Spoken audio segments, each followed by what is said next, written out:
Hmm.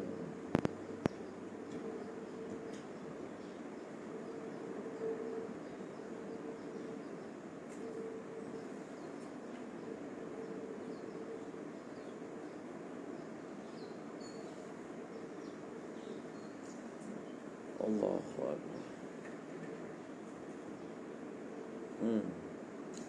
Jadi kedua belah pihak berikhtilaf. Adakah kita ada bersetuju untuk buat akad arahan ataupun tidak, ataupun kita pernah buat akad arahan ataupun tidak. Satu pihak mendakwa, satu pihak mengisbatkan, satu pihak menafikan. Itu yang dimaksudkan idza ikhtalafa fil rahni. Mereka berikhtilaf pada kewujudan akad itu sendiri. Satu pihak kata kamu telah buat akad rahan dengan saya. Maksudnya kamu telah bersetuju untuk cagarkan sesuatu kepada saya. Pihak ini menafikan. Ataupun mereka berikhtilaf pada qadar. Qadar ni maksudnya bersetuju, memang mereka berdua maklum adanya akad rahan, tetapi khilaf dalam apa dia yang dirahankan, kadar dia tu banyak mana. Yang ni kata sebuah motor, yang ni kata 2 buah misalnya. Qadar rahan. Contohnya rahan tanil arda bi asjariha faqala wahdaha. Pihak murtahin kata kamu telah gadai kepada saya tanah sekali dengan pokok. Rahin kata tak, bahkan saya hanya gadaikan tanah sahaja. Ataupun mereka ikhtilaf dalam ta'yin. Dalam syarah kata kahadzal abdi faqala bal hadha thawb. Yang ni kata yang digadai itu hamba ini, yang ni kata pakaian ni. Maka bawalah masalah ni kepada qadhi. Lalu apa qadhi perlu buat? Duduk. Suddiqar rahinu biyaminihi. Maka kita akan minta rahin bersumpah. Rahin bersumpah,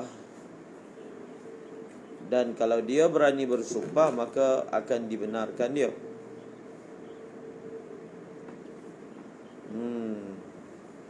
Kemudian Inkana rahna tabarru'. Dia rahan ni dia ada 2. Satu rahnu tabarru', yang kedua rahnu syarat. Rahnu tabarru' tu maksudnya pihak rahin menawarkan untuk menggadai. Faham? Rahnu syarat ni pihak sebelah meletakkan syarat. Saya hanya akan pinjamkan kepada kamu sekiranya kamu gadai. Itu dia panggil rahan syarat, bukan tabarru'. Yang ini kamu pinjamkan duit dengan saya, InsyaAllah saya akan gadaikan sesuatu. Dia yang tawarkan untuk gadai. Itu dia panggil rahan tabarru'. Inkana, kalau dah rahan itu rahan tabarru', maka dalam kes ini dibenarkan ar-rahin dengan sumpah daripadanya. Kemudian wa in syurita. Tapi kalaulah rahan itu jenis rahan syarat, dia telah disyaratkan dalam baik. Kita dah belajar sebelum ni, kalaulah baik meletakkan syarat jualan itu dengan adanya gadaian, maka sekiranya pihak sebelah enggan melakukannya, maka akad jual beli akan dibubarkan. Faham? Sebab dia telah ikat, saya hanya akan jual secara hutang kalau kamu gadai. Dia maknanya kalau orang tu tak gadai, dia boleh tarik balik. Fi bai'in wa in syurita fi bai'in. Tapi kalau gadai itu memang yang disyaratkan dalam jual beli, maka sumpah bukan sebelah pihak saja, bahkan kedua-dua belah pihak akan diminta oleh qadhi untuk bersumpah. Tahalafa. Kemudian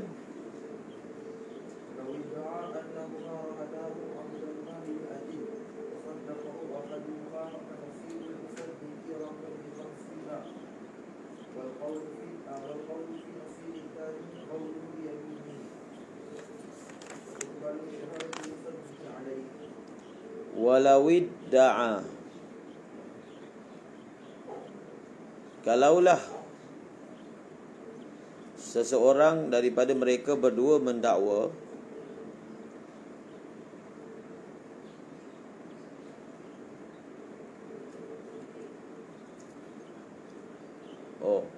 kalaulah seseorang, ini murtahin ni dalam kes lain. Pada ni murtahin lah. Kalaulah seseorang, iaitu dia ni murtahin, dia mendakwa bahawasanya annahuma, mereka berdua telah menggadai oleh mereka berdua akan dia mudda'i akan hamba mereka berdua. Ini kes ni ada 3 orang lah. 2 orang ini berkongsi seorang hamba. Maka si Ahmad ni telah dakwa bahawasanya 2 rakan kongsi ini telah gadai kepada dia hamba mereka bimi'ah, dengan hutang yang nilainya 100, misalnya dinar. Kemudian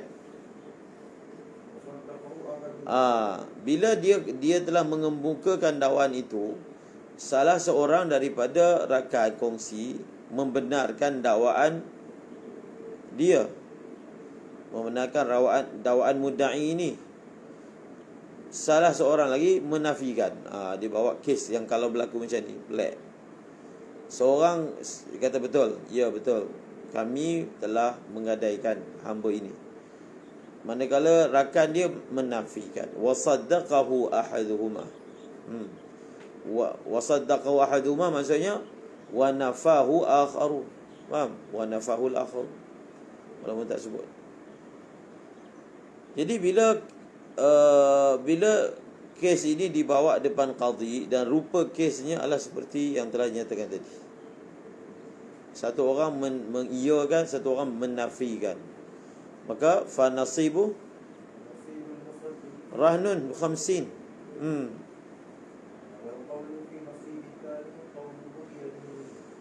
Maka oleh kerana dia ini membenarkan dakwaan mudda'i, maka dia dikira telah menggadai lah. Tapi oleh kerana barang tu kongsi dan milik dia hanya separuh saja, bukan milik dia, ialah hutang itu separuh, hutang itu bukan hutang penuh, maka bahagian dia daripada hamba itu akan jadi gadaian. Faham? Bahagian musaddiq. Kita tak boleh ambil yang nafi sebab dia nafikan, yang ni membenarkan. Maka bahagian orang yang membenarkan itu, rakan kongsi yang benar itu akan jadi gadaian. Menjadi gadaian untuk apa? Untuk 50 dinar. Jadi 50 lagi tak ada gadaian. 50 ada, 50 tak ada. Kenapa ada? Sebab yang si al-musaddiq ni telah membenarkan. Wal qawlu,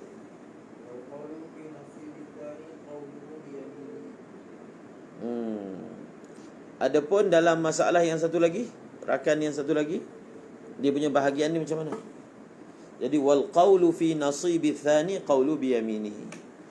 Dan qaul, maksud qaul yang akan dibenarkan pada bahagian yang kedua adalah qaul dia dengan sumpah. Maksudnya apa yang dia dakwa, maka dia dibenarkan. Dia nafikan, dia kata tak ada berlaku gadaian. Kita minta dia sumpah, maka dia akan dibenarkan. Faham? Okey. Seterusnya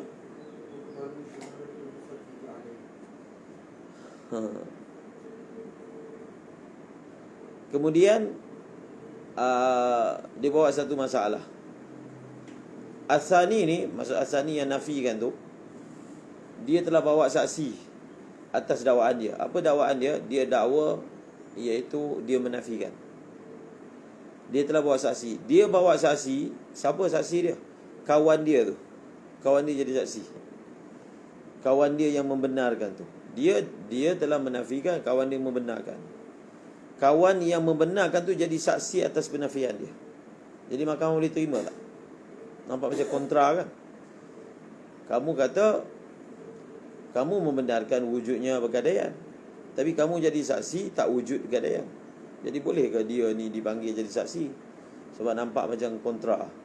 Sebab dalam penghakiman sebelum ni kita benarkan dia atas dakwaan dia rahan tu berlaku. Dalam penghakiman ni kita akan pakai saksi dia bahawasanya rahan itu tidak berlaku. Itu yang dibawa di sini. Adakah diterima? Adakah diterima saksi musaddiq? Terima. Tuqbalu syahadatul musaddiq alaihi.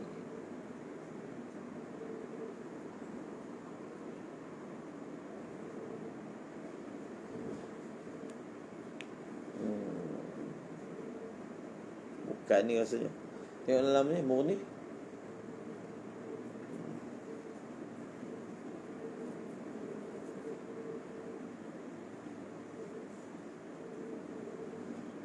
Syahadatul musaddiq alaihi. Dia ada ihtimal maksud syahadatul musaddiq alaihi ni maksudnya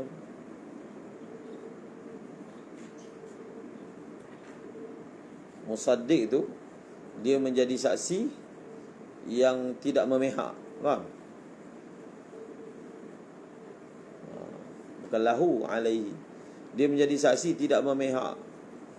Maksudnya dia menjadi saksi, mungkin dia jadi saksi bagi pihak murtahid. Jadi, saya jadi saksi gadaian itu memang berlaku. Boleh apa? Al-mukadzibin liquluha an jalbin naf'i wa daf'in darari anhu.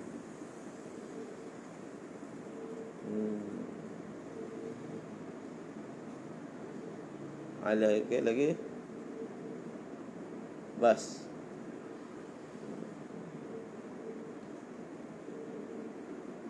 Lepas tu kita masuk ibarat seterusnya. Lagi wa syahida ma akharu Aw halafa al-mudda'i ma'ahu thabata rahum jami'. lagi. Walau za'ama kullu wahid minhuma annahu ma rahana nasibahu wa anna syarikahu. Dah bas. Tu lain. Fa in syahida ma'ahu akharu. Jadi zahirnya itulah sebab kat hujung tu dia kata sabata rahnul jami'. Jadi bila sabitnya rahan setiap orang, maksudnya dia menjadi saksi atas kewujudan rahan. Bukan jadi saksi atas rahan tu tak wujud kan. Sebab dia punya hujung dia sabata rahnul jami'. Jadi dia jadi saksi. Jadi kalau dia jadi saksi, diterima ataupun tidak, sebab mungkin akan ada yang berkata dia ada kepentingan dalam saksi itu.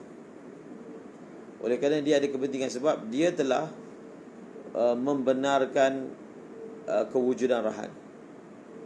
Kemudian kawan dia mendustakan. Jadi dia menjadi saksi atas apa?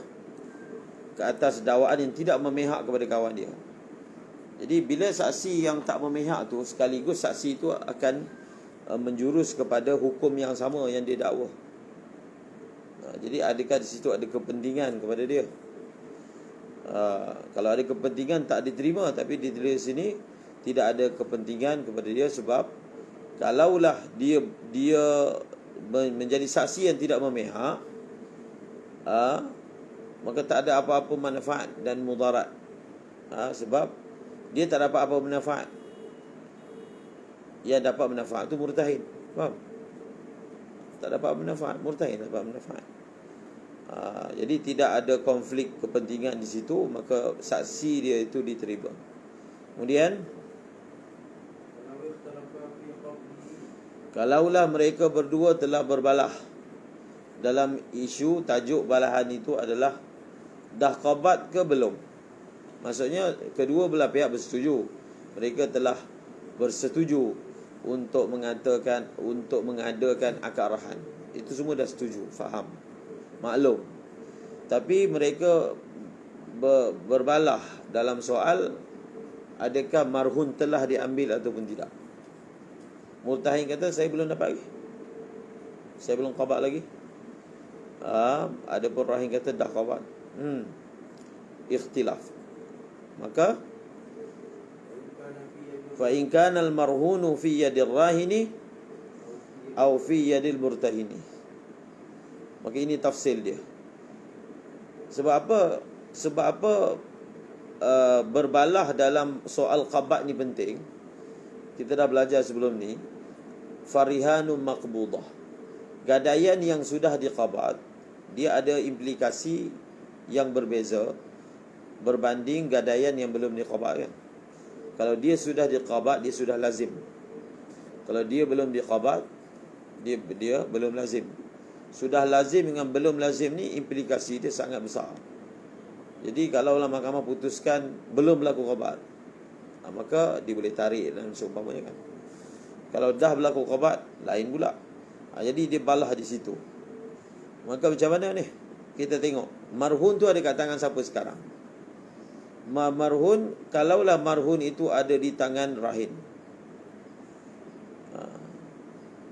Macam mana pula rahin kata si murtahin nak qabad tapi barang tu kat tangan dia?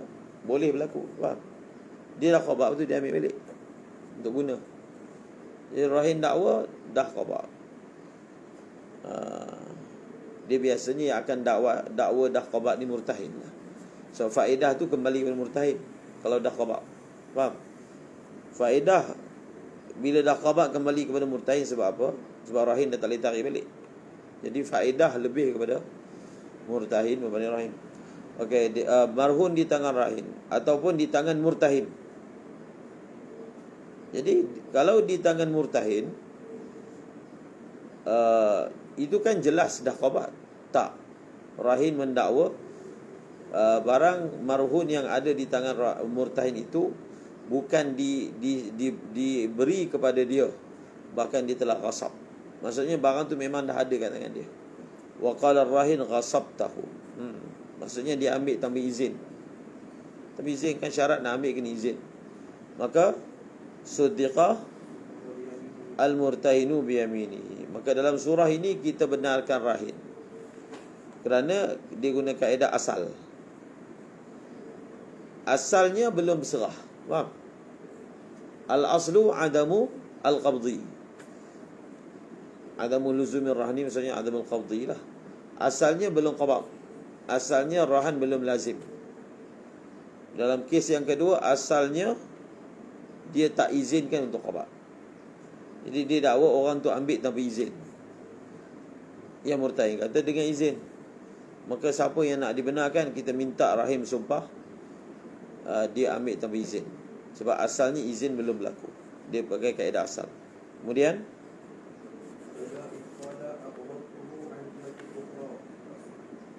begitu juga maksudnya suddiqa biyaminihi. Begitu juga maksudnya rahin akan dibenarkan dengan sumpahnya. Kalau dia dakwa macam ni, dia kata apa? Betul, barang itu memang ada di tangan murtahin, saya mengaku. Tetapi saya serahkan barang itu kepada dia bukan atas dasar gadai, tapi atas dasar lain, atas sebab lain. Faham? Atas sebab apa? Contohnya sebab saya pinjamkan dia, sebab saya sewakan dia, sebab saya simpan barang tu pada dia. Dia dakwa. Jadi murtahin mengatakan barang ni, bukti barang ini sudah qabah, barang itu ada kat tangan saya. Rahin dia pusing. Tak tahulah dia pusing ke cakap betul ke, tapi itu yang dia dakwa. Dia kata saya bagi kat dia bukan atas nama rahan tempoh hari. Saya bagi kat dia atas nama pinjam, atas nama sewa, atas nama simpan. Maka yusaddaqu ar-rahinu biyaminih. Digunakan kaedah asal li'anna al-asla adamu izni. Kemudian jadi kalau penghakiman buat macam ni dekat mahkamah, jadi senang. Tak jadi melerik-lerik, tak jadi kes yang bertimbun-timbun kan. Dekat mahkamah kan banyak kes yang bertimbun-timbun. Dia punya queue dia tu panjang sangat. Faham? Queue dia panjang. Jadi kadang-kadang queue dia panjang tu mungkinlah kerana kaedah penghakiman yang kita pakai tu menyebabkan dia jadi terlalu rumit untuk buat penghakiman. Kalau penghakiman jenis macam ni, queue tak panjang lah. Satu orang bila nak bawa kes, mungkin dia punya turn perbicaraan tu lama lagi. Sebab Ada banyak lagi kes-kes yang belum selesai. Jadi mungkin perlu dikaji daripada segi kaedah penghakiman yang terlalu rigid dan terlalu rumit, sehingga menyebabkan apa? Dia payah ataupun dia lama untuk diputuskan. Okey? Sebab kadang-kadang pihak yang tertuduh ke pihak ni, dia lanjutkan kes, faham? Tak tangguh, jadi kes jadi lama. Okey, seterusnya. Walau aqarra biqawlihi thumma qala lam yakun iqrari an haqiqati wa lam tahlifu. Ni kes lain pula. Ini macam hakim, macam-macam perkara hakim perlu berdepan. Hakim.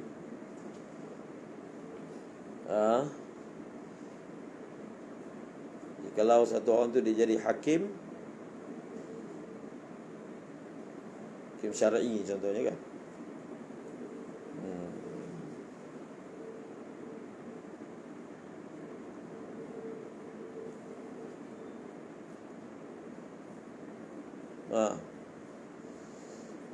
Ini contoh lagi apa? Dia kes macam ni mana ada dekat mahkamah syariah. Kalau kes gadai kan, ini sivil. Syariah tak adili benda macam ni. Dan kalau sivil, gadaian ni dia pakai akta sivil, akta gadaian tapi sivil punya. Mungkin ada yang sama, mungkin ada yang tak sama. Cara penghakiman pun tak sama. Kalau sekarang ni mana dipakai sumpah, mesti minta proof, bukti, apa, dokumen ke apa, saksi bawa.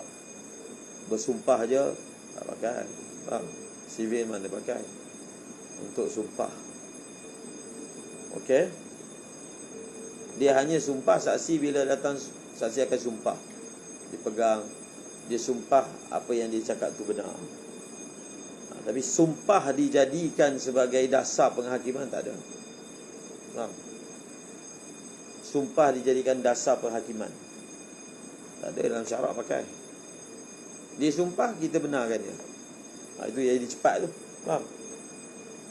Tapi mungkin orang pertikaikan lah. Kalau sumpah macam tu, mudah lah. Orang nak lepas, dia sumpah palsu, khalas, selesai. Dia sumpah ni, kalau dia tak bertentangan dengan saksi. Sebab bila sumpah berlawan dengan saksi, saksi lagi menang daripada sumpah. Faham? Contohnya pihak sebelah sini bawa saksi, dia ni sumpah. Jadi kekuatan bukti antara sumpah dengan saksi adalah saksi. Faham? Okey. Tapi kalau dia tak berjaya buat saksi dan orang ni buat sumpah palsu, itu yang Nabi sebut akan berlaku sumpah palsu.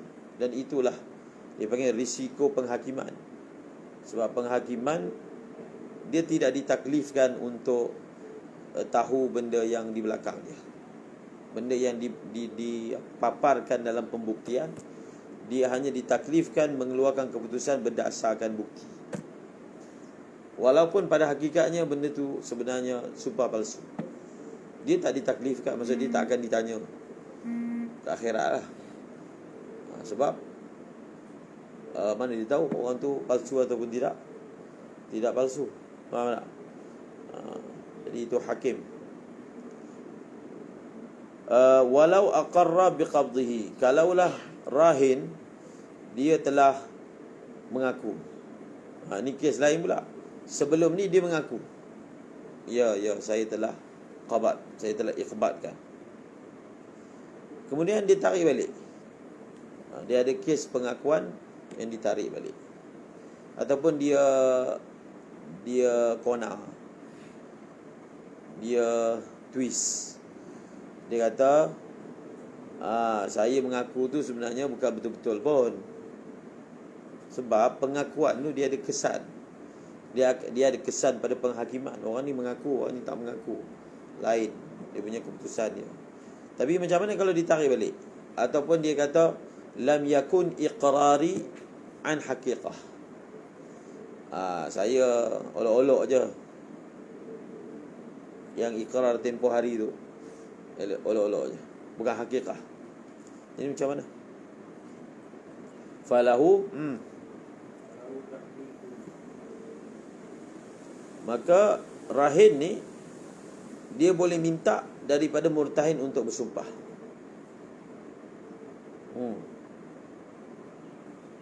Dia boleh minta. Dia tak boleh sumpah.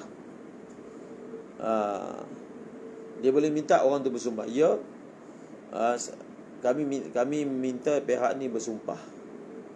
Boleh tak minta? Boleh sumpah. Kemudian wakilah,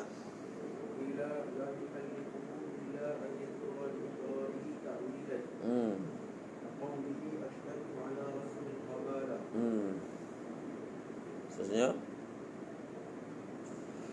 ada satu wajah kata dia tak boleh meminta murtahin untuk bersumpah. Tak boleh.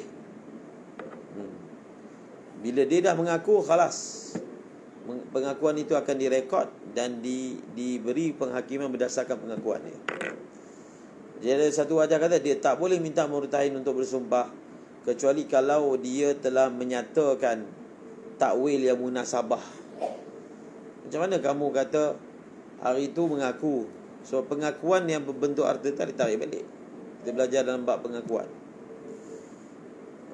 Dia ada akta keterangan dipanggil.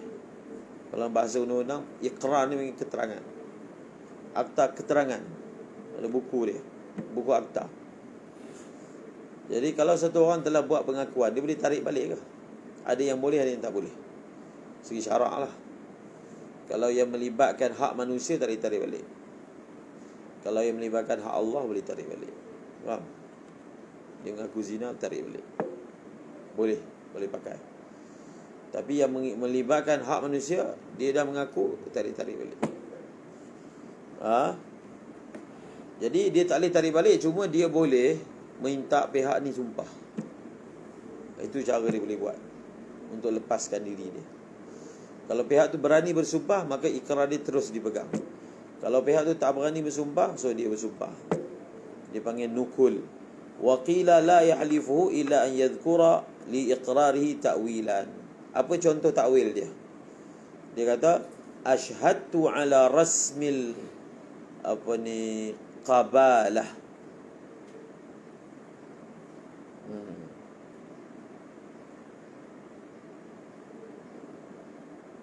Maksud dia rasmil qabalah ni dia macam resit, faham? Resit terima. Jadi yang saya masukkan dia dah terima, dia dah dapat resit tu. Tapi barang tu belum bagi lagi. Faham? Dia takwil. Dia kata yang saya masukkan terima telah berlaku, dia dah terima resit tu. Resit yang menyatakan telah terima, tapi apa benda terima sebenar belum. Faham? Orang bagi dulu baru bagi resit. Bagi resit dulu baru serah. Jadi itu dia takwilkan. Dia kata yang saya saksikan hari itu adalah asyhadu ala rasmil qabalah qabla haqiqatil qabdi.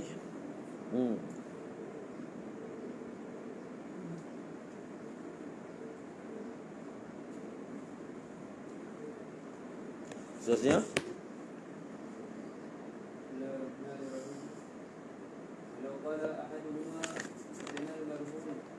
panjang dia punya balah dia buat gadai ni. Salah seorang telah berkata, marhun ni telah buat jenayah. Wa ankara al-akharu, maka dibenarkan orang yang ingkar dengan sumpah dia. Kerana li'annal asla adamul jinayah wa baqa'ur rahni. Maka asalnya tiada jenayah. Seterusnya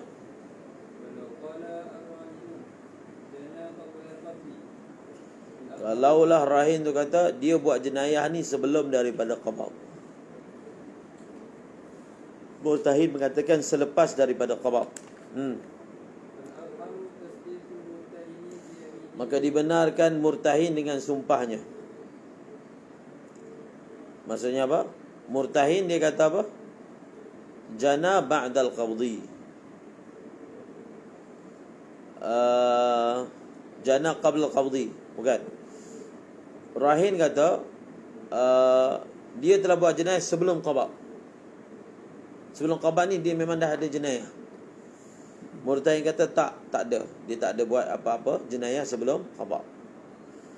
Maka dalam kes ini kita benarkan murtahin dengan sumpahnya.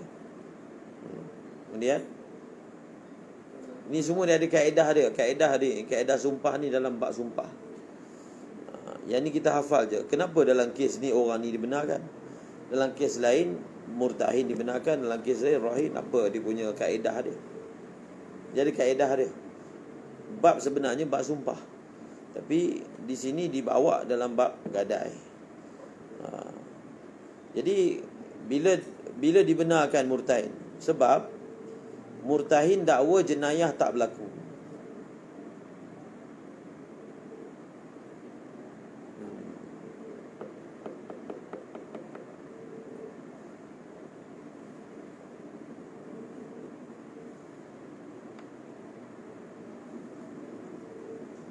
Dia apa beza masalah sebelum ni? Yalah. Baca syarah. Wa ankara al-murtahin. Murtahin dia ingkar, dia dakwa apa? Rahin mendakwa hamba itu telah melakukan jenayah sebelum qabab. Murtahin menafikan. Dia kata tak, dia tidak pernah buat jenayah sebelum qabab. Okey. Kalau kita nak faham kenapa dibenarkan murtahin, kita perlu faham apakah implikasi dia. Kalaulah memang sabit hamba ni telah buat jenayah sebelum qabab. Kalau sabit sebelum qabab dia buat jenayah, maka hamba itu akan dijual. Faham? Hamba itu akan dijual untuk melunaskan jenayah itu, jenda jenayah. So bila dijual, maka dia akan apa? Dia akan mengganggu hak murtahin. Maka dalam kes ini kita benarkan perkataan murtahin, iaitu tidak ada jenayah untuk menjaga hak dia. Untuk menjaga hak dia. Kemudian wal asahu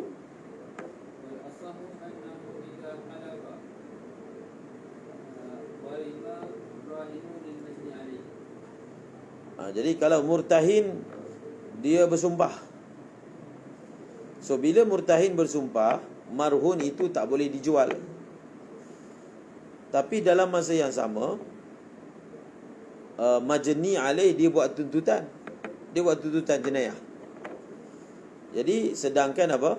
Sedangkan marhun tidak ada untuk dijual, maka rahin dia guna duit lain untuk bayar ganti rugi kepada majni alaih. Majni alaih. Kemudian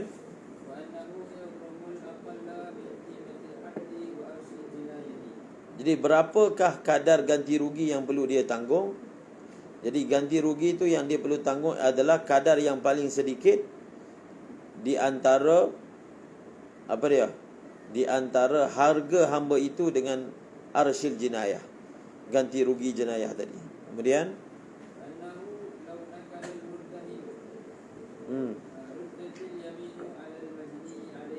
la ala rahin. Kemudian dia nukul ni satu istilah dalam bab sumpah.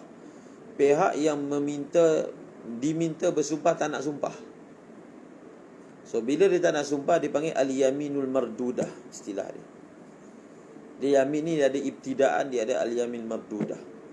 Maka pihak yang enggan bersumpah, maka sumpah itu akan dikembalikan kepada pihak yang menuntut.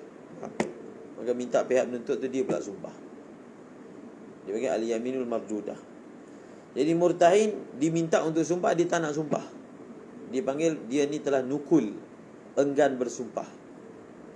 So bila dia enggan bersumpah, sumpah itu akan dibalikkan kepada siapa?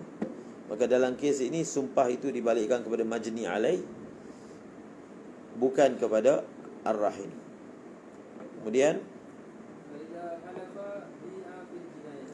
jadi kalau dia telah bersumpah, maka hamba itu akan dijual. Maksudnya bila majni alaih sanggup bersumpah, maka keputusan akan memihak kepada dia. Bila keputusan memihak kepada dia, maka kita akan jual hamba itu bagi melunaskan ganti rugi yang si majni alaih tuntut. Kemudian walau adina fi bai'il marhuni fabi'a wa raja'a 'anil ibni. Sebelum ni kita belajar, sebelum ingin dijual marhun perlu ada izin. Izin daripada murtahin. Jadi murtahin telah izin. Surat izin tu memang ada, dokumen. Lalu telah dijual. Wa raja'a 'anil izin, dan murtahin telah tarik balik. Jadi murtahin dia buat kecoh dekat mahkamah, mengatakan jual beli ni tak sah. Sebab apa tak sah? Sebab saya tak izin. Maka rahin keluarkan surat izin, kamu dah izin. Dia kata betul, saya dah izin, tapi saya dah tarik balik. Faham? Dan dia dakwa dia tarik balik itu sebelum jual beli berlaku. Sebab kalau dia tarik balik lepas jual beli, memang tak sah tarik balik. Pihak sebelah sini kata tak, kamu tarik balik selepas jual beli telah berlaku. Dia dakwa sebelum.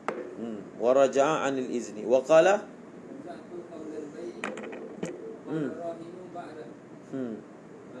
Jadi dalam kes macam ni kita benarkan murtahin. Sebab rujuk tu perbuatan dia. Satu orang tu dibenarkan apa yang dia buat lah.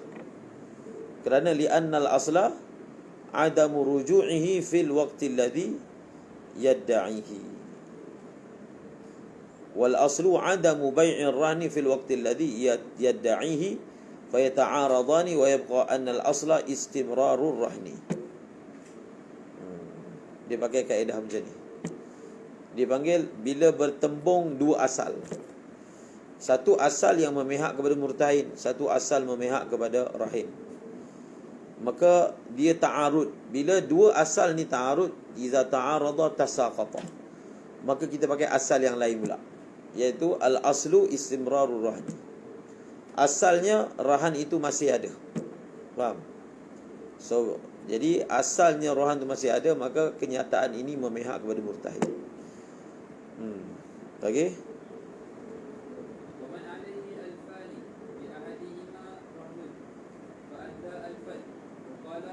Waman alaihi alfan. Seseorang dia ada hutang 2,000. Salah satu daripada hutang itu ada gadai, satu lagi tak ada gadai. Faham? Dia hutang 2,000, dua kali lah, dua tarikh. Satu hutang dia telah cagar dia punya barang dia, hutang yang pertama. Hutang yang kedua dia tak ada cagar. Faham? Dia tak ada cagar apa-apa. Fa'adda, lalu dia telah bayar 1,000 kepada murtahin. Lepas dia bayar, dia nak ambil lah apa? Dia punya barang dia. Murtahin kata, mana boleh ambil? Sebab 1,000 yang kamu bayar ni adalah untuk hutang yang tak ada cagaran. Faham? Jadi hutang yang ada cagaran, kamu belum lagi bayar, jadi barang tak boleh ambil. Faham? Dia dakwa sebaliknya. Dia kata, bukan, hutang yang saya bayar tempoh hari, duit yang saya bagi 1,000 tu adalah untuk hutang yang ada cagaran. Faham? Jadi implikasi dia, kalau kita benarkan pembayar, maka dia boleh ambil barang cagaran. Kalau kita benarkan murtahin, dia tak boleh ambil. Sekarang siapa nak dibenarkan? Dia yang bayar, itu niat dia kan. Tapi mungkin dia cakap kat mulut dia, ini untuk hutang yang nombor 2, iaitu hutang yang ada cagaran. Faham? Ataupun ini hutang yang tak ada cagaran, hutang yang bulan 1, bukan hutang bulan 2 ni. Jadi dia punya bentuk balah dia macam ni. Maka suddiqah, dibenarkan siapa? Dia lah yang bayar tu. Sebab sahibul bait adra bima fihi, tuan rumah dia tahu apa yang dia niatkan. Dia dakwa, dia tipu tak tipu kita tak tahu. Dia dakwa bahawasanya dia bayar untuk hutang yang ada cagaran. Kita minta dia sumpah, kalau dia berani, okey, dia berani sumpah. So keputusan dia, mahkamah memutuskan pihak si fulan berhak mengambil balik barang gadaian dia. Faham? Kalau dia berani sumpah lah. Wa illam Tapi kalau masa dia bayar tu, orang kan dia ada banyak hutang kepada satu orang individu. Dia telah bayar hutang dia. Masa dia bayar tu, dia tak ada niatkan hutang ni nak bayar hutang yang mana satu. Dia ada banyak hutang kepada satu orang individu. Kalau masa dia bayar dia tak ada niatkan apa-apa, dia boleh niatkan lepas tu. Faham? Itu maksud ja'alahu amma sya'a. Dia kata hutang yang saya bayar tempoh hari, saya jadikan untuk hutang yang ada gadai. Jadi hari ni saya nak ambil balik saya punya gadaian. Faham? Tapi kalau masa dia bayar dia telah tentukan dengan niat dia, maka hutang itu akan jadi untuk niat, untuk apa yang dia niatkan. Ja'alahu amma sya'a. Wa qila, ada satu wajah dhaif kata kita yuqassab. So kalau dia tak ada niatkan, contohnya dia ada hutang 2,000. Hutang 2,000 bulan 1 ada, bulan 3 ada. Satu ada gadai bulan 1, bulan 2, bulan 3 tak ada gadai. Dan masa dia bayar tak ada niat. Yuqassab. Kita jadikan 1,000 tu 500 untuk yang bulan 1, 500 untuk bulan 3.